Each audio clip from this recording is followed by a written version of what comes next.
অর্ধনারী এখন পর্যন্ত অর্ধনারী, কিন্তু আর কিছুদিন গেলে পরে পুরো পুরুষ হয়ে যাবে। পুরো পুরুষ হয়ে যাবে? হ্যাঁ হ্যাঁ, তেল ঠিক মতো মাজলেই হবে।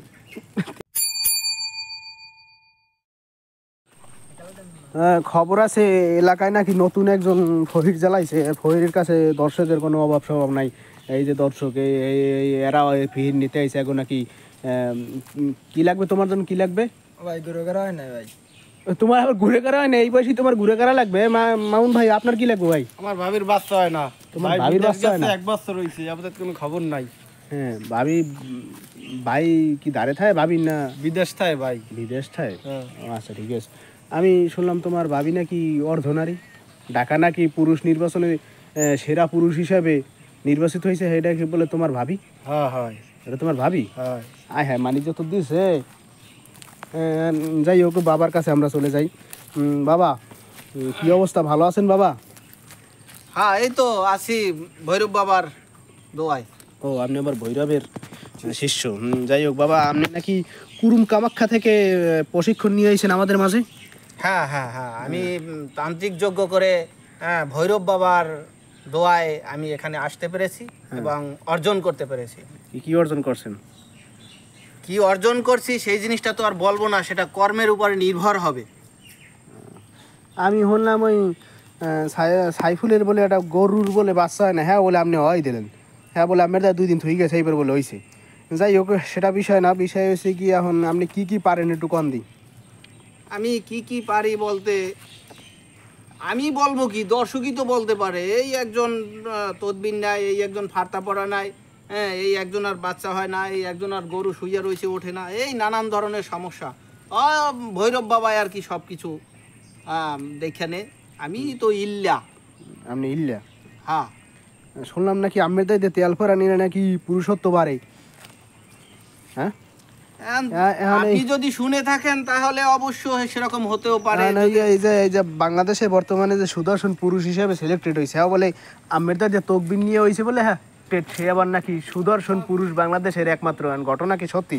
এটা কি আপনি করে দিয়েছেন? আমি আপনাকে বলি একটা সত্য ঘটনা। এই কিছুদিন আগে নেটে ছাড়া হয়েছে, ফোনে, মোবাইল ফোনে বা কম্পিউটারে সবাই দেখতে পারে। হ্যাঁ, সম্পূর্ণ কি আপনার কৃতিত্ব? বুঝলাম না। আমি বলি, আপনারা একটু শোনেন প্লিজ। বলেন। তো এই যে আমাদের বাংলাদেশের ভিতরেই আর কি একটা নারী একটা পুরুষের সাথে বিয়ে হয়েছে। যখন বিয়ে হয়েছে তখন ওই স্বামী স্ত্রীর সাথে কোনো গরমিল নাই, কোনো সংসার ভাব নাই, পছন্দ হয় না, কিন্তু তারপরেও তারা সহবাস করতেছে, কিন্তু সহবাস করতে দিতেছে না। তখন ওই মহিলা আমার কাছে আসছিল। ওই মহিলা আমার কাছে এসে বলে যে, বাবা এই অবস্থা, এই পরিস্থিতি, হ্যাঁ, আমি ওই পুরুষের কাছ থেকে কিভাবে বাঁচবো? তখন আমি বলছি ওই মেয়েটাকে যে, দেখো, তোমরা যদি তুমি ওর কাছ থেকে বাঁচতে চাও তাহলে তোমার নারী থেকে পুরুষ হইতে হবে। হ্যাঁ, এই কথা বলার পরে কয়, আর যা কিছু করা লাগে আপনি করেন।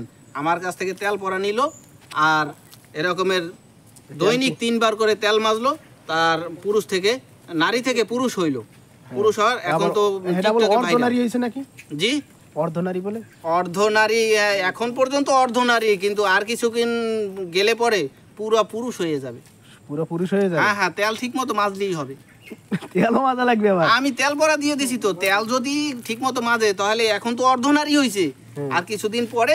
এই অর্ধনারীরে বলে বাংলাদেশের কোন কর্তৃপক্ষ বলে আবার কি বানাই দিলে পুরুষ, বাংলাদেশের সবচাইতে সুন্দর সুদর্শন পুরুষ হিসেবে তাকে নাকি গণ্য করা হইলো সবার মাঝে, তুলে ধরা হয়েছে। বর্তমান তো জিনিসটা ভাইরাল। কি বলবেন এটার বিষয়ে? এখন সে তো অর্ধনারী হিসাবে পরিচিত হয়েছে এবং সে সুদর্শন পুরুষ হিসাবে নির্বাচিত হয়েছে, কিন্তু নির্বাচন হইলেও সে তো এখন পুরো পুরুষ লিঙ্গে পরিণত হয়নি। সে যদি ঠিকমতো তেল মাজন করে আমার এই তেল নিয়ে, তাহলে সে পুরাই সে পুরুষ লিঙ্গে পরিণত হবে। এই, হ্যাঁ হ্যাঁ হ্যাঁ, ও ঠিক আছে, আমরা তাকে জানাই দেবো এই ভিডিওর মাধ্যমে। ঠিক আছে, তো অনেক কথা বললাম, কাস্টমার বোধহয় শেষ, আমিও একটু বিশ্রামে যাব। তো সবাই আমাকে দোয়া করবেন, আমি যেন আপনাদের পাশে থাকতে পারি। আর আপনার নামটা কি?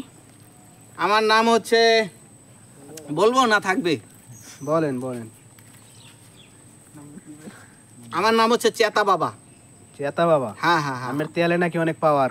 আমার নাম হচ্ছে চেতা বাবা। আমার আস্থানার নামও বললে দিই, যদি কারো এভাবে কোনো তদবির লাগে তবে আসবেন। আমার নাম হচ্ছে চেতা বাবা। আমার ঠিকানা হচ্ছে ছাড়াবাড়ি।